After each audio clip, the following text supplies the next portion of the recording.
Hi there, neighborhood mystics. There is a lunar eclipse this August 2017. This lunar eclipse takes place at 15 degrees of Aquarius and is part of a pair of eclipses taking place this month in August. This lunar eclipse takes place on the south node, and the solar eclipse will take place on August 21st on the north node. There certainly has been a lot of talk and a lot of drama about this eclipse season coming up. So let's talk about these eclipses and how they might affect you. Hey girlfriend! Hey Gusman Goose! Where are you two guys going? You haven't heard? The sky is falling, and a big piece fell and almost squashed Chicken Little. Eclipse season happens twice a year, and eclipses come in pairs or triplets. Eclipses are often associated with fated or destined events, course corrections in one's life, so to speak. This eclipse on August 7th is a lunar eclipse. Lunar eclipses are a time to look in the rearview mirror, according to Christopher Renstrom. Another question you may ask yourself is, are you on iffy ground? And review the past. Eclipses on the south node involve letting things go. With such eclipses, you can either voluntarily let go of things, or sometimes things are taken from you. The south node has to do with the spiritual part of life and not the material. So this is why the notion of letting things go and not grasping onto things is so important during a south node eclipse. David Palmer, the Leo King, was talking about in one of his Pleiadian transmissions, or whatever those are that he does, that this letting go, if you let go voluntarily, it should be easy. Whatever you let go of, it should be easy to let go of. If you get too caught up into complicated schemes of the domino effect, if I let go of this, then this and that and the other will happen, then that's not what you're supposed to let go. And like I mentioned, sometimes during these eclipse seasons, something is let go for you. I thought happiness was Lubbock, Texas, in my rearview mirror. My mama kept calling me home, but I just did not want to hear. The vision was getting clearer in my dreams. Stay tuned. Forecast for all signs coming up. So to know how the eclipse is going to affect you, you need to know where the eclipse falls in your own chart. So let's take a look at this graphic here of the houses of the horoscope and talk about it. In the same way that the eclipses happen in pairs along the nodal axis, they will happen in pairs across houses of your chart. So starting here with the first house where it says I am, this lunar eclipse, if it takes place in your first house, then the solar eclipse will take place in your seventh house. So the first and seventh houses are all about yourself and other people. So with the first house kind of being me, myself, and I, so to speak, the seventh house is about other people and how you partner with other people. So this eclipse will be about shifting in that dimension of your life. If these eclipses, this next eclipse falls in your second house, then the solar eclipse will fall in your eighth house. These are eclipses that have to do with money and possessions. As you can see on the diagram, second house says I have personal resources, and the eighth house has to do with other people's money and shared resources. So for me personally, that's where these eclipses are falling, and the way it's shaking out so far, and not that I would say it's all done, because that would be a little hubristic, be showing hubris to think I know what's going on. But I got a raise at my current job, and I was able to let go of a second job that I've had for a year. I've been working 2 jobs for a year.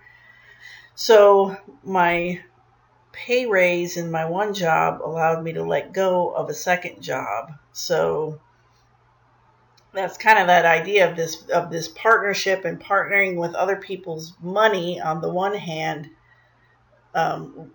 caused a voluntary letting go of an income resource on the other hand by me. And like I said, I am not pretending that this is all the news the eclipse has to bring me and laughing in the face of fate. We'll see what happens, but I'm just saying. So if the eclipse falls in your 3rd house, that means the solar eclipse will fall in your 9th house. So this is all about thoughts and learning, elementary education and higher education, movements around your neighborhood and movements across the world, your thoughts and learning and reading, you're taking in facts, and you're exploring bigger horizons and philosophical ideas. So that's if the eclipse takes place in your 3rd house. If this lunar eclipse shows up in your 4th house, that means the solar will show up in your 10th house.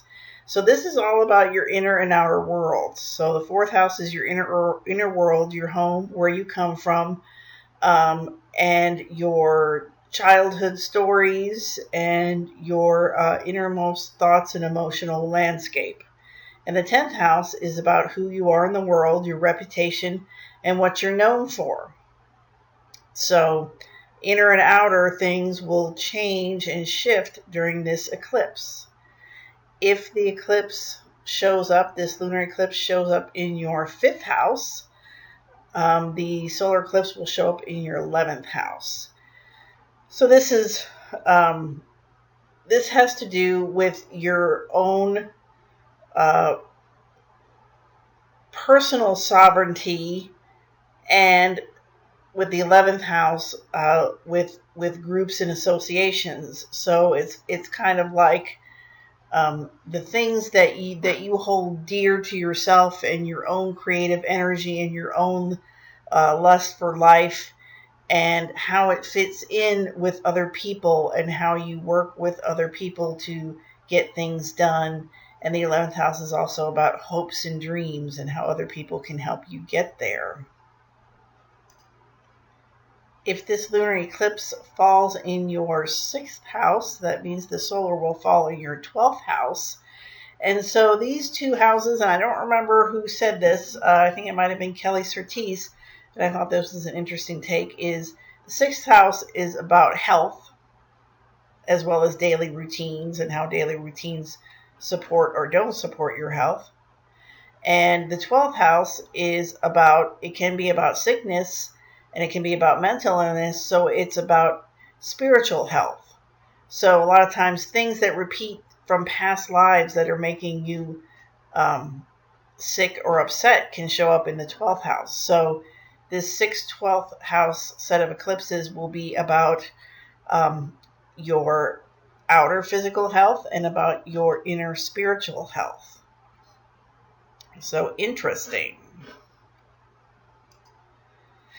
Lastly, I'd like to pull a few cards for this eclipse, and the question I'm asking around this is, what do we collectively as the United States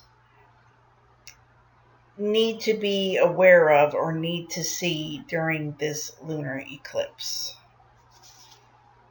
All right, I've got the Empress, I've got the 5 of Swords, and I have the 4 of Cups. So this Empress card is talking about creativity and abundance, and this 5 of Swords is talking about strife. In fact, I've got the Wild Unknown for this reading, and this is the one where the earthworm is chopped in half. And I've spoken before about how this card is disturbing to me because I raise earthworms, so to see that earthworm chopped in half is kind of ugly to me, even though they can survive it. And then we have the Four of Cups. So I feel like this is saying, get past the strife and the fighting, get past this withdrawal and boredom and just like having to retreat from everything, and enjoy the abundance that is present. So that's your message for this lunar eclipse in Aquarius 2017.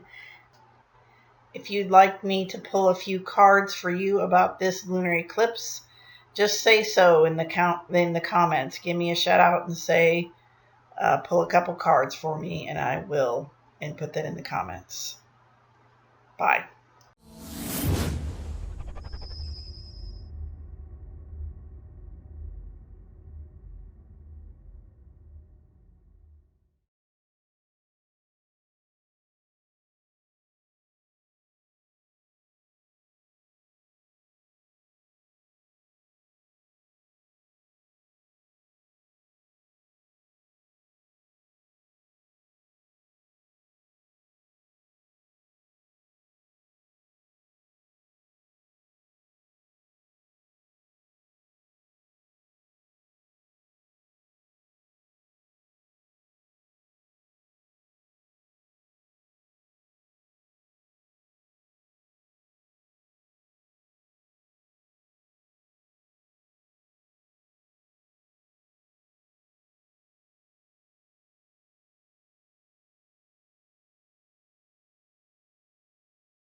I'd wind up in jail a day if I had to stay. I thought happiness was Lubbock, Texas, and my rearview mirror.